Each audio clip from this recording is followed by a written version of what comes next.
Last में classes हमने बताया था कि हम लोग पढ़ रहे हैं टीडीएस। इसका मतलब है कि हमें ध्यान से जब पेमेंट करना होगा तो बड़े ध्यान से हमें पेमेंट करना होता है कि टैक्स काटना है या नहीं काटना है, और काटना है तो कितना टैक्स काटना है, ये ध्यान से हमें काट करके ही पेमेंट करनी होती है।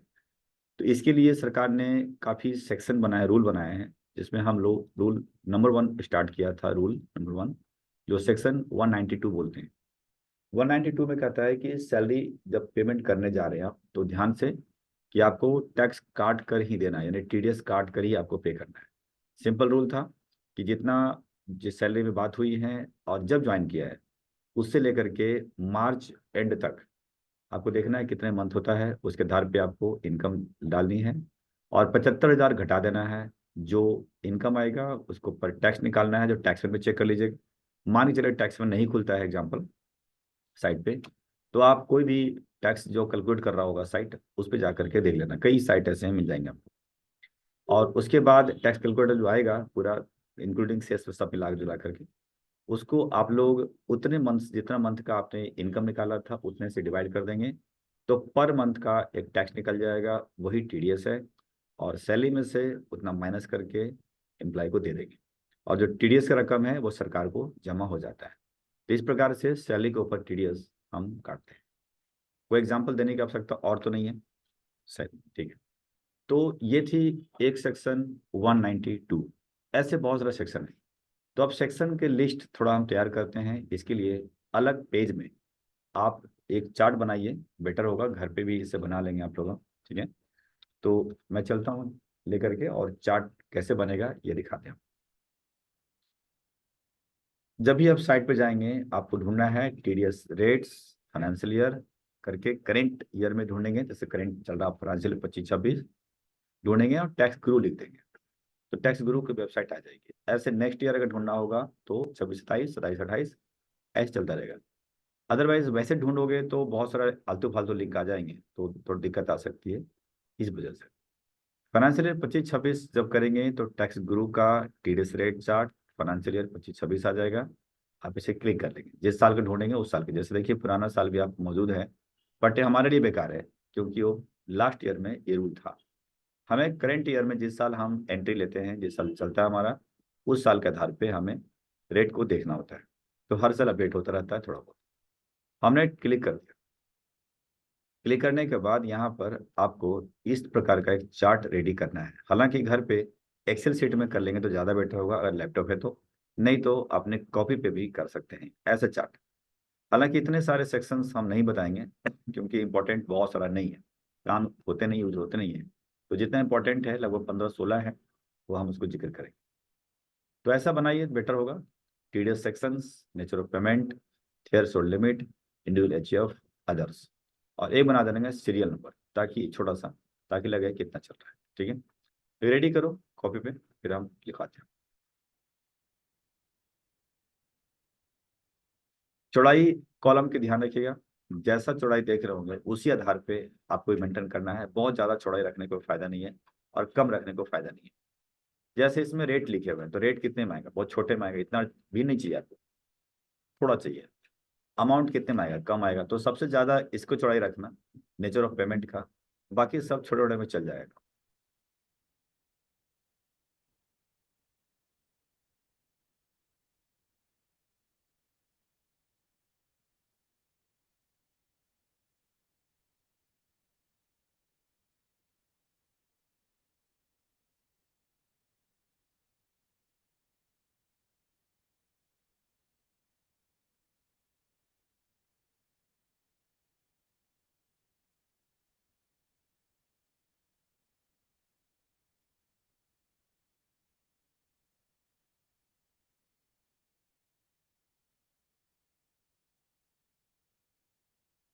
आप लैंग्वेज मत लिखना, सिर्फ आपको हेडिंग तैयार करना है, आपको कुछ नहीं। लैंग्वेज में लिखा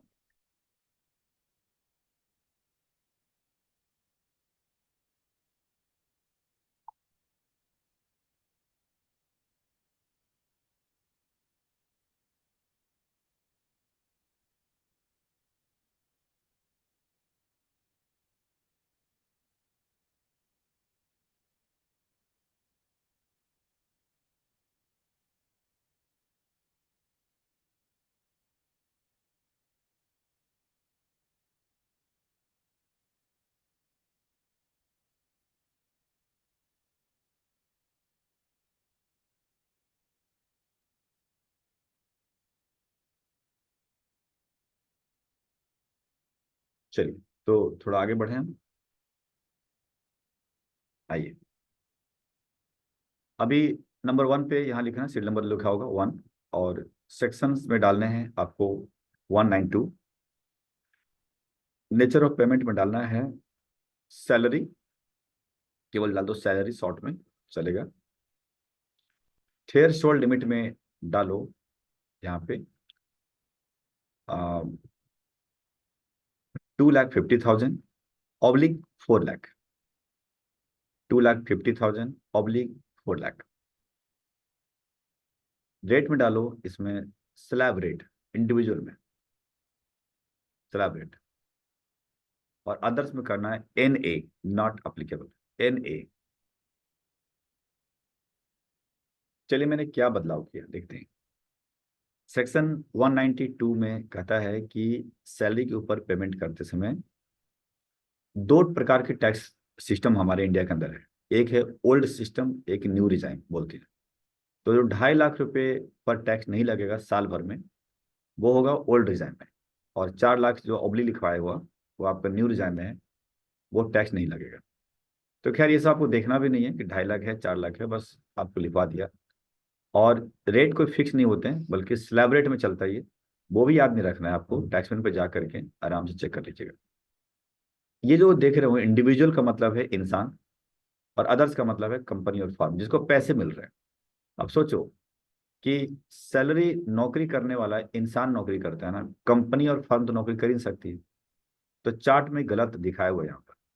तो यहाँ पर आप करना नॉट एप्लीकेबल, क्योंकि किसी भी कंपनी और फर्म को सैलरी मिल ही नहीं सकती है, इस वजह से इसका कोई मतलब बनता नहीं है। तो NA लिख दिया, ठीक है। तो ये आपको सीरीज समझ में आ रहा होगा, क्लियर।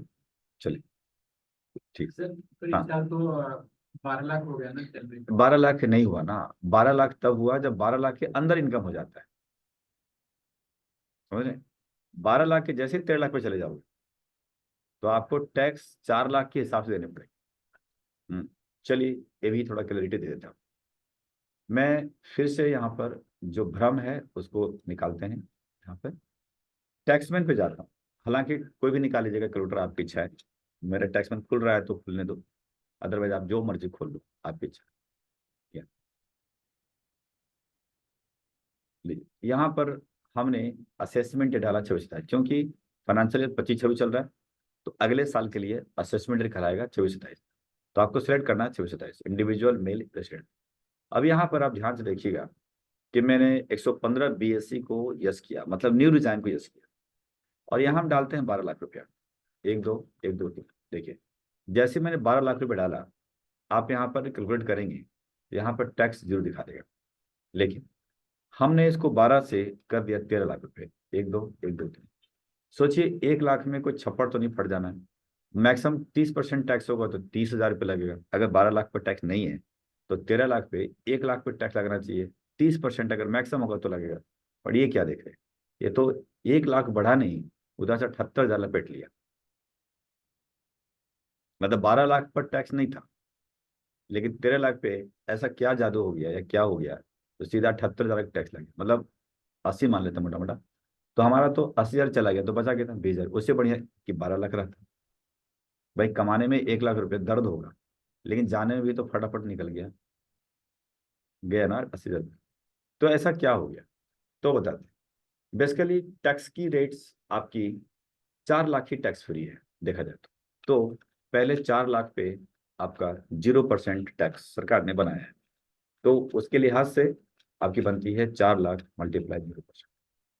अगले 4 लाख के ऊपर सरकार ने 5% का टैक्स का प्रोविजन बनाया है, तो उससे बनता है आपका 20,000 रुपये। अगले 4 लाख के ऊपर सरकार की रेट है 10% की, तो उस पर बनता है आपका 40,000 रुपये। अगले 4 लाख पे बनता है आपका 15%, 5% बढ़ाते रहिए, तो उसका रेट बनता है आपका जा करके 60,000, मतलब 60 हो गया, 60,000। अब कहाँ तक हम पहुंच गए, देखा जाए तो हम पूरे मिलाकर 16 पहुंच गए। पहुंचना नहीं था मुझे, मुझे तो सिर्फ पहुंचना था जा करके 13 लाख पे। तो इसका मतलब है कि 4 × 12, यहाँ पर 1 लाख रुपये डालना होगा केवल, यही कहा था, डालते हैं तो हो गया आपका 15।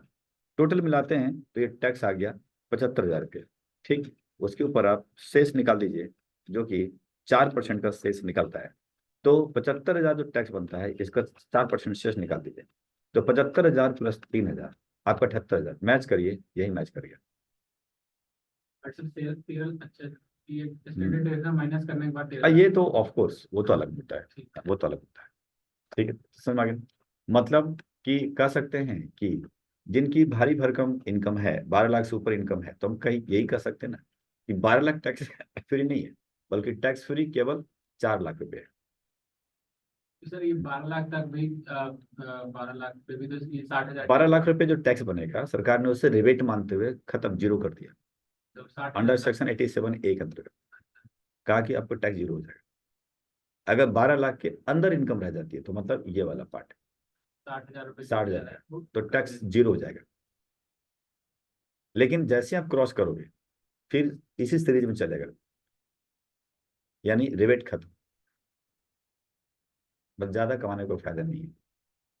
हाँ, कम कम, टैक्स कम लगेगा, यही कहना है सरकार का, यही कहना है। ठीक है, तो ये लॉजिक है इसके अंदर। सर सेल कहाँ से आ गया इसमें? बेसिकली देखो, सरकार ने जो तय तमन्ना करती है ना, बजट में पास होता है। जैसे अभी ये फाइनेंशियल ईयर अभी चल रहा है आपका 25-26, है ना। तो इसका मतलब पूरे साल में कितना खर्च होना है, कहाँ कहाँ खर्च होना है, इनकी जो कहते हैं ना पेशगी, यानी प्रेजेंटेशन हो चुका है ऑलरेडी बजट में।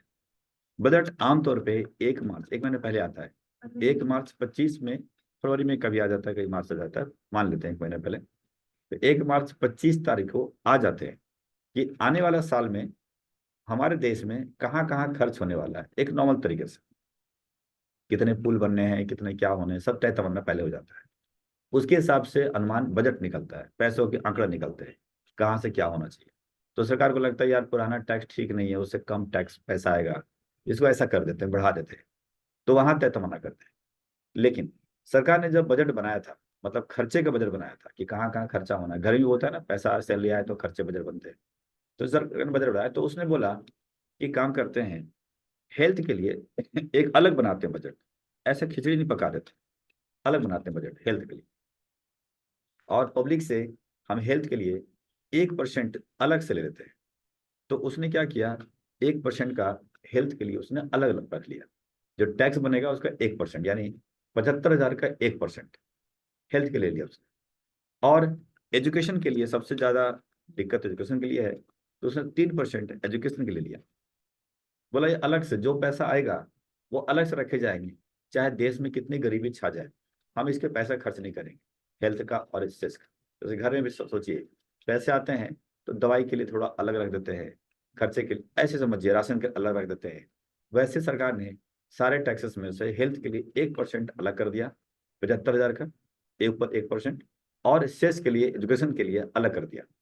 दोनों का नाम रख दिया हेल्थ एंड एजुकेशन सेस, 3 और 1 मिला के 4% होता है। लेकिन इस 4 में 2 पार्ट है, 3 है एजुकेशन सेस के लिए, एजुकेशन के लिए, और ये है हेल्थ के लिए।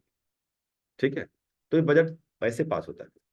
बाकी जो पैसे देख रहे होंगे 75,000 रुपया, ये कहीं भी खर्च कर सकती है सरकार, डिफेंस में कर सकती है, रोड पे कर सकती है, कहीं भी कर सकती है जहां उसकी इच्छा लगे।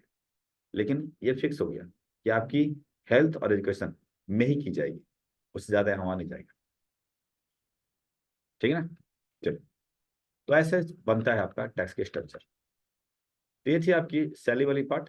अब सरकार ने दूसरा चार्ट में दूसरा सेक्शन लाया 192A के बारे में। जरा पढ़ते हैं, फिर समझते हैं, फिर लिखते हैं, आसान रहेगा। सुनिए, 192A सेक्शन कहता है कि यदि कोई व्यक्ति नौकरी करता है तो नौकरी पर टीडीएस कटा ही कटा, इसके अलावा उसका पीएफ कटता है। सुना होगा कि पीएफ कट रहे हैं, पीएफ कट रहे हैं। तो जो उनका पीएफ कट रहा है, वो पीएफ कट करके सरकार के पास चली जाती जमा होने के लिए। तो सरकार के पास जो पैसा जमा होने के लिए गया है पीएफ का, चला गया, वो पैसा अल्टीमेटली एम्प्लॉय को ही मिलेगा। ठीक, निकालेंगे भविष्य में तो पैसा आपको मिलेगा। अगर पैसा निकाला और उसकी अवधि 5 साल से कम रहा, यानी 5 इयर्स कंप्लीट नहीं किया पीएफ का अवधि को, जब पीएफ कटना चालू हुआ था तो, और उसके पहले निकाल लिया 3 साल, 3.5 साल, 4 साल और 4.5 साल में निकाल लिया, तो आपकी 10% टैक्स कट करके पैसे अकाउंट में आएंगे, यदि रकम 50,000 से ऊपर हुआ तो। चलिए समझते हैं। मैं सेक्शन 192A को जिक्र कर रहा हूं, ठीक। हम केस 1 बता रहे हैं। मान लीजिए 6 इयर्स कंप्लीट हो चुका है, हमारे पीएफ खाता खुला हुआ था, पीएफ जमा हो रहा था, और 6 साल कंप्लीट हो गया, और मैंने निकाला 60,000 रुपया। तो बताएंगे कितना टीडीएस कटेगा? नहीं कटेगा, क्योंकि 5 साल कंप्लीट होने के बाद अगर पैसा निकालते हो तो आपका टीडीएस नहीं कटेगा। तो मिलेगा कितना? 60,000 में से माइनस कर दीजिए 0, पूरे 60 मिलेंगे। अब केस नंबर 2 करते हैं। हमारी इसकी 4 साल ही कंप्लीट हुआ है, 5 साल कंप्लीट नहीं हुआ, और अमाउंट है 60,000 रुपये। तो कितने मिलेंगे कट करके? कटेंगे 10% कटेंगे, मतलब इस 60,000 का 10%, यानी 6,000 कट करके हमें मिल जाएंगे 54,000 रुपये। और तीसरी केस लेते हैं कि हमारी 4 साल ही हुए हैं और हमने निकाला 40,000 रुपये। तो कितने कटेंगे? नहीं कटेंगे, क्योंकि रकम 50,000 से नीचे है, तो 0 कर देंगे तो हमें पूरी के पूरे मिल जाएंगे। इसका अर्थ क्या हुआ कि 192A सेक्शन कहता है कि पीएफ विड्रॉ किया लेस देन 5 इयर्स। तो लिखते हैं, समझते हैं, उसे लिखते हैं। लिखिए 192A सेक्शन में डालें, सेकंड वाले में, और फिर लिखिए शॉर्ट में नीचे में पीएफ विड्रॉ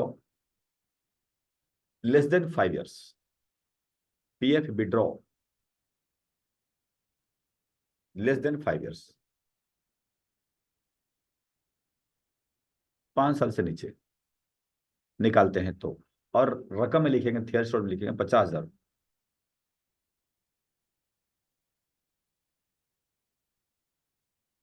और लिखेगा रेट में इंडिविजुअल में लिखेंगे 10%।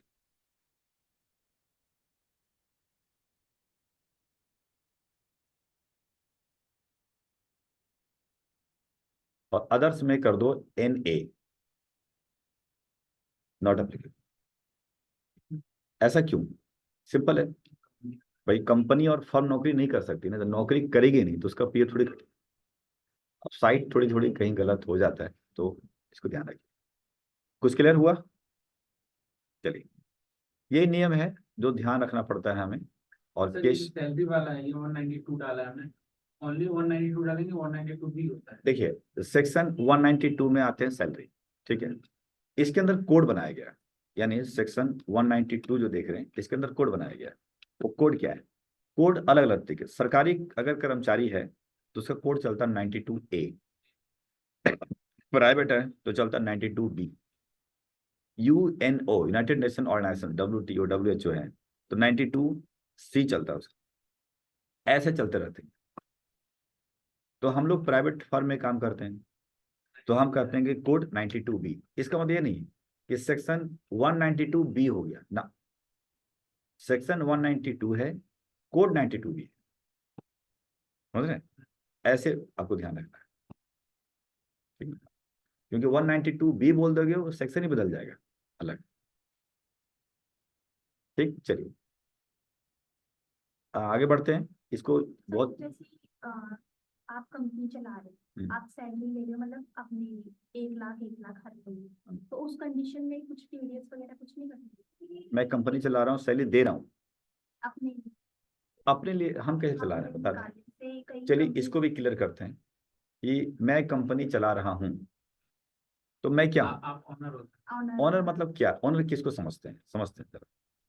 प्रोप्राइटरशिप फॉर्म लेते हैं, फॉर्म कई प्रकार के होते हैं, प्रोप्राइटरशिप फॉर्म है, ठीक है। ओनर हो गया, चलिए मैं अपना नाम देता हूँ इसके साथ, एक एक करके क्लियर कर लेते हैं, जब क्लियर ही करना है तो क्लियर कर देते हैं। मैं हो गया ओनर, क्लियर, मतलब प्रोप्राइटरशिप फॉर्म, इसके साथ ही this is the owner, clear.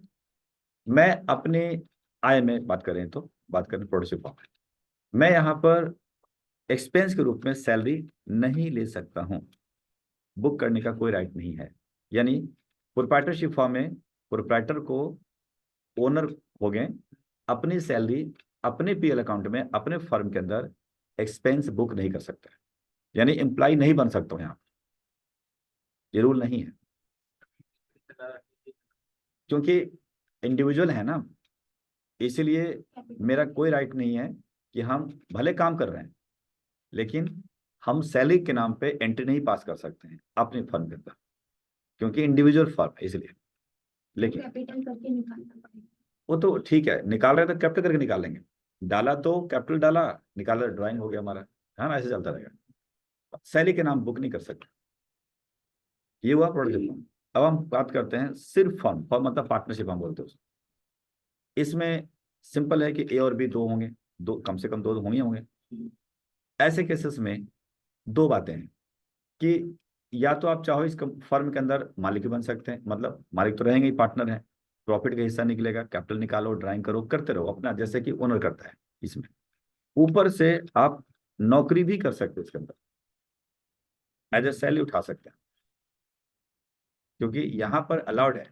हो सकता है कि एक पार्टनर काम नहीं करता है, दूसरा कहता है जी मैं करूंगा, क्योंकि दो यहाँ पर है, इस वजह से सैलरी अलाउड है। ठीक, दोनों सैलरी दोनों उठा सकता है सैलरी, आपकी इच्छा है, दोनों नौकरी करना चाहते। टीडीएस नहीं कटेगा। मैं बताता हूँ, पहले समझते हैं कि दोनों उठा सकता है सैलरी, ए और बी दोनों उठा सकता है, तो कौन देगा? ए को और बी को सैलरी कौन देगा? फर्म देगी, फर्म देगी ना, मैं थोड़े ना अपने आप को लूंगा। मैं तो उस फर्म के अंदर एक एम्प्लॉई हूँ, देखा जाए तो एज ए पार्टनर भी है और एम्प्लॉय भी है। बट मेरे ऊपर कौन है, कौन मुझे दे रहा है? फर्म दे रहा है ना। तो एंट्री तो फर्म के बुक्स में एंट्री होगी, सैलरी डेबिट करके खर्चा, तो फर्म काटेगी टीडीएस। समझ रहे हैं? तो थोड़ा लैंग्वेज में चेंज करते हैं कि मैं अपने पे सैलरी काट रहा हूं, मैं टीडीएस काट रहा हूं ना, मैं तो हूं नहीं, यहाँ फर्म टीडीएस काट रही है पार्टनर को सैलरी देने में। समझ रहे क्या कह रहा हूं? तो इसकी सेक्शन 194T आता है, नीचे बात करेंगे इसके बारे में, देखें। TDS on payment made by firms to their partner, यानी फर्म अपने पार्टनर को कुछ भी पेमेंट कर रहा है 20,000 से ऊपर, तो कमीशन हो गया, सैलरी हो गया, जो भी देना चाहते दीजिए, 20,000 से ऊपर, तो ऐसे में 10% टीडीएस काटने पड़ते हैं। ठीक है, तो सेक्शन बदल जाता है, 194T में आ जाता है। बट सर जैसे हमारा एलएलपी है फॉर एग्जांपल, हम्म। उसमें 192 में कटेगा या 3 अब बताते हैं, ये तो हुआ फर्म। फर्म रजिस्टर्ड दो तरीके से होते हैं, एक होता है पार्टनरशिप एक्ट 1932, शायद 11-12 पता नहीं कहीं पढ़ा होगा, मतलब एक्ट आ गया 1932 वाला। ठीक है, इसको सरकार ने थोड़ा सा मॉडिफिकेशन किया, इसको नाम दिया है एलएलपी का, लिमिटेड लायबिलिटी पार्टनरशिप फॉर्म।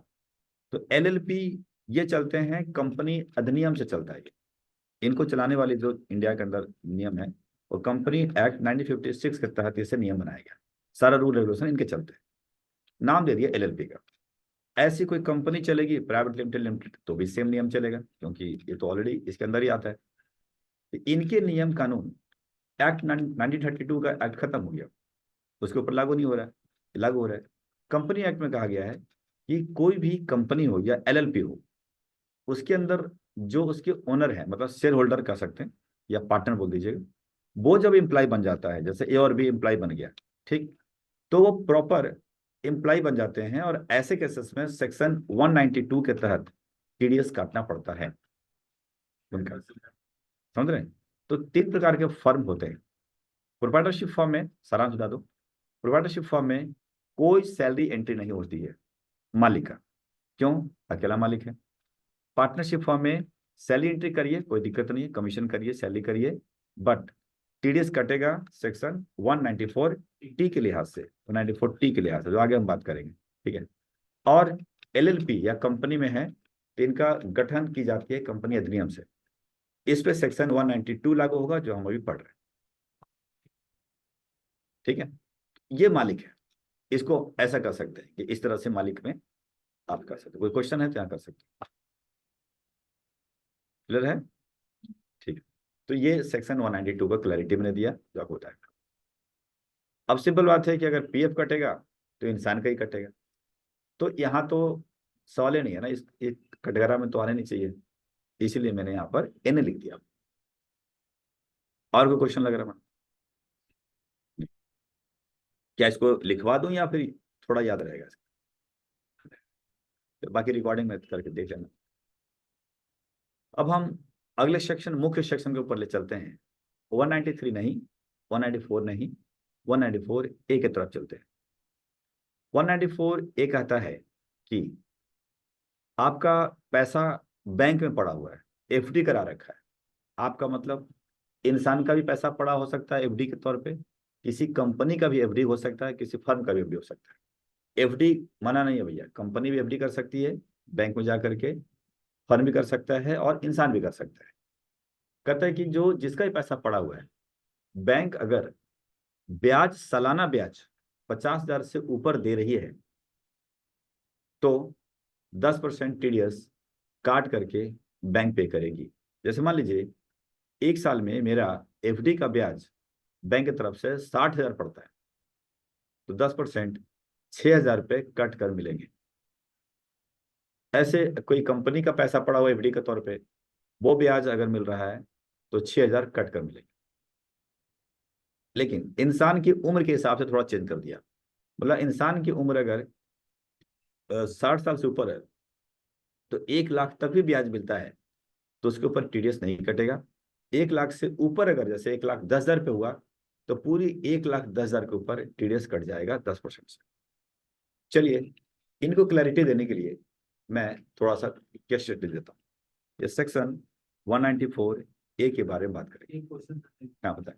जैसे जो इंटरेस्ट है पर्टिकुलर एक बैंक से होना चाहिए और मल्टीपल देखिए, होता क्या है कि होना तो चाहिए मल्टीपल में, सही बैंक को मिला करके, लेकिन एसबीआई को उसका नहीं पता, पीएनबी का। आप बताओगे तो पता लगेगा ना, वो तो छुप जाता है। तो बैंक अपना झांक के देखता है। अब एक ही बैंक के अंदर कई ब्रांचेस में कर दिया, वो तो पता चल जाएगा, क्योंकि तो ब्रांच सीबीएस होता है, सेंट्रलाइज होते हैं, वो तो पता लग जाएगा। सोचो छुपाने के लिए आईसीसी में कर दिया मैंने बदरपुर का और सेक्टर 37 का, ऐसा कुछ कर दिया नहीं, वो तो पता चल जाएगा। बट आईसीसी में चले गए, थोड़ा पैसा, थोड़ा पीएनबी चले गए, अब नहीं पता लगेगा, तो नहीं कटेगा टीडीएस, नहीं कटेगा, नहीं कटेगा टीडीएस। बट जो इंटरेस्ट मिलेगा हाँ जी, वो तो बैंक डाल देती है हमारे एआईएस पे। हाँ, तो वो या इसमें तो वो इनकम वहां पे काउंट हो जाएगा, एकदम काउंट हो जाता है फिर। बिल्कुल। तो वो तो इनकम टैक्स देंगे बाद में, हाँ बाद में टैक्स देंगे। इनिशियल स्टेज में वैसे ही इनिशियल स्टेज बच गए, अभी बच गए, बाद में तो बचेंगे नहीं, ये नहीं होगा। ठीक, चलिए 194 ए की क्लैरिटी देता हूँ।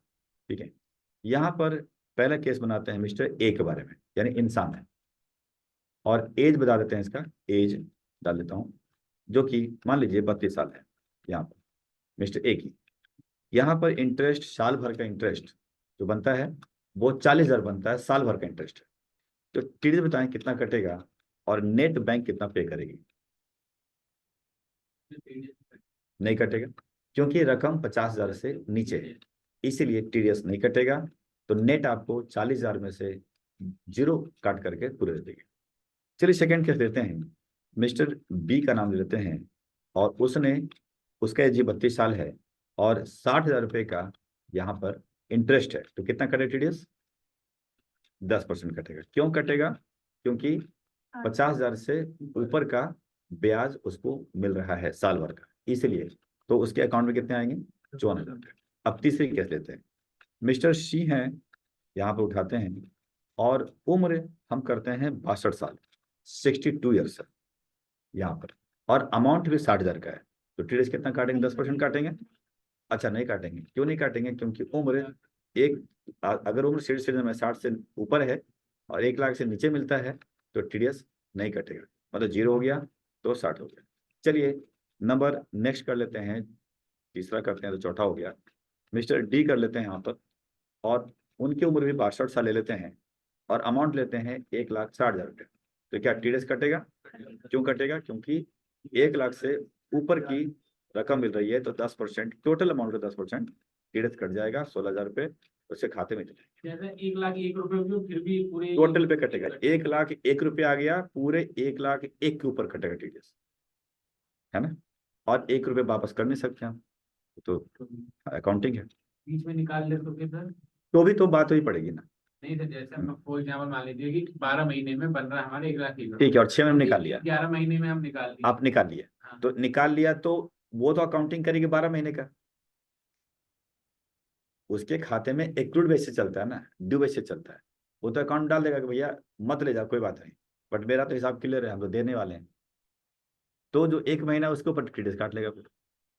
एफडी ब्रेक जो करवाते फिर उसकी क्या है? एफडी, एफडी ब्रेक होता है ना बीच में ब्रेक, हाँ ब्रेक मतलब पूरा कंप्लीट कर दिया, प्री मेजोरिटी, हाँ नहीं पूरा खत्म कर लिया, हाँ। फिर तो बच गए।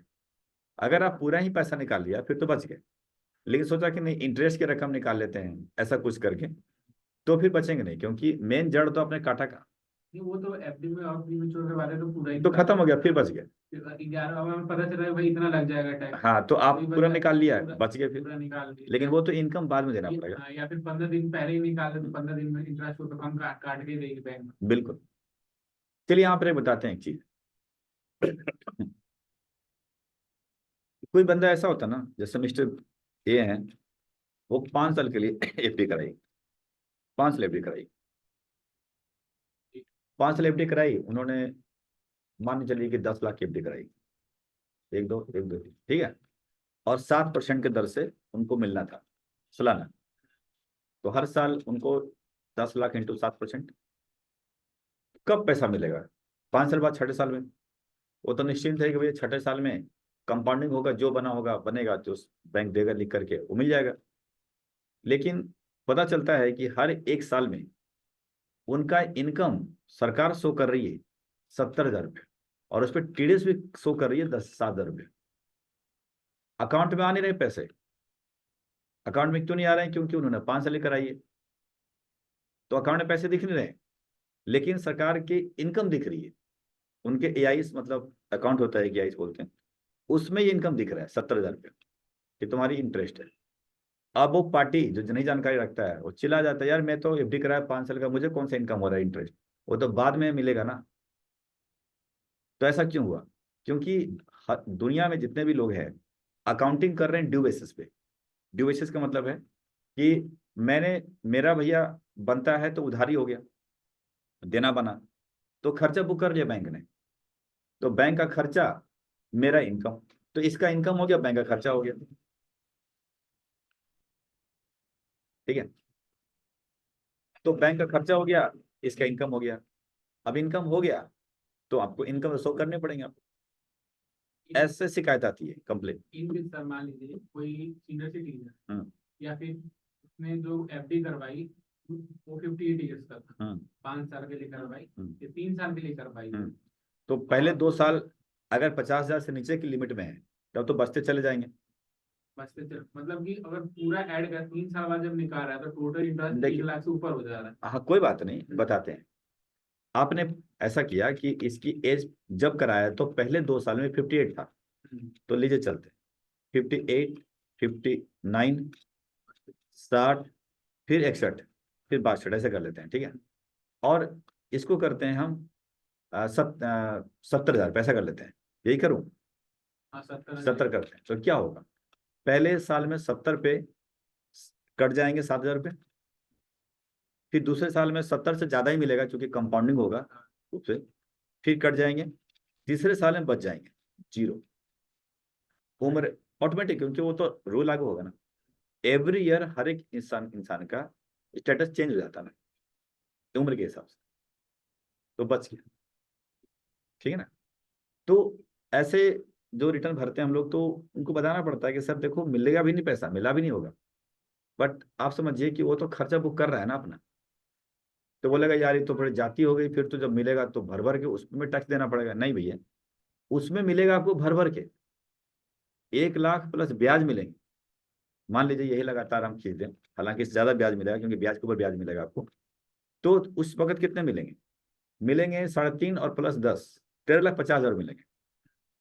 लेकिन इसका मतलब ये नहीं है कि उस साल 3.5 लाख रुपए की इनकम के ऊपर टैक्स लग जाएगा ब्याज में ना, 70 ही रहेगा।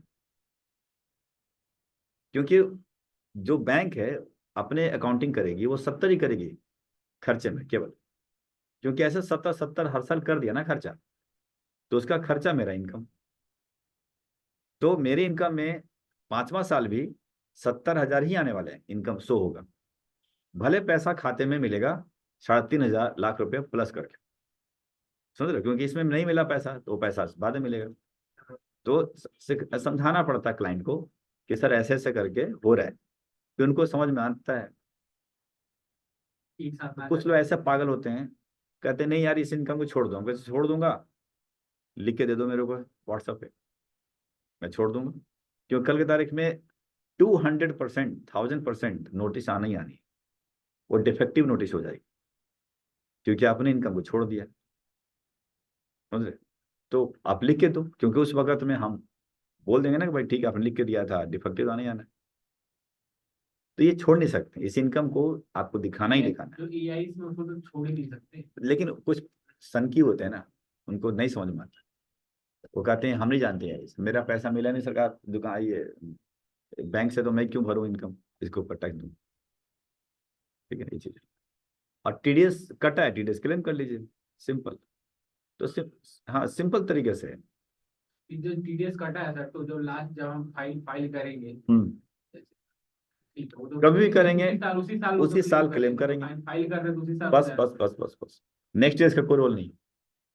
बट सर जैसे मान लीजिए हमारा इनकम ही 10 लाख रुपए था, तो पूरे वापस मिलेगा। तो हमने ITR फाइल ही नहीं कर रहे हैं, नहीं करी तो पानी में गया। क्योंकि हमारे पास हमें नॉलेज ही नहीं था ना सर, कि हम टैक्स टेबल में आते ही नहीं है। जैसे कोई बात यहाँ पर नहीं। मेरा ही केस है, तो पानी में जाने दो ना, क्या दिक्कत। मेरे जैसे 3200 पे क्या हाँ। चलेगा। चले गए तो चले गए। हाँ, सरकार अपना शूर सिलाएगी। हाँ, इतना घूमती कैसे हो। ठीक है, जो गया वो गया। दिसंबर 31 तक अगर आपने फाइल नहीं किया किसी भी साल का रिटर्न लास्ट ईयर का, तो गया वो गया, भूल जाइए उस वापस लेने। भले ITR यू भी फाइल करते हैं वो, ITR यू में रिटर्न नहीं ले सकते, रिफंड नहीं ले सकते ना। ITR यू में रिफंड नहीं ले सकते। चलिए, तो अभी आज इतने ही रखते हैं। ठीक है, क्वेश्चन अराइज करिए, अच्छा लग रहा है क्योंकि अंदर घुसने में मजा आता है। थोड़ा समझ में आ रहा है आप लोगों को। मैं ज़्यादा ही फोर्स नहीं कर रहा हूँ, क्योंकि अभी जस्ट आप आए हो, तो ये सब रूल लॉ है, थोड़ा अंदर घुस घुस के सेकेंड टाइम करेंगे तो और ज़्यादा आपको क्लैरिटी आएगी। ठीक, चलिए आज इतने ही रखते हैं, फिर हम बात करें।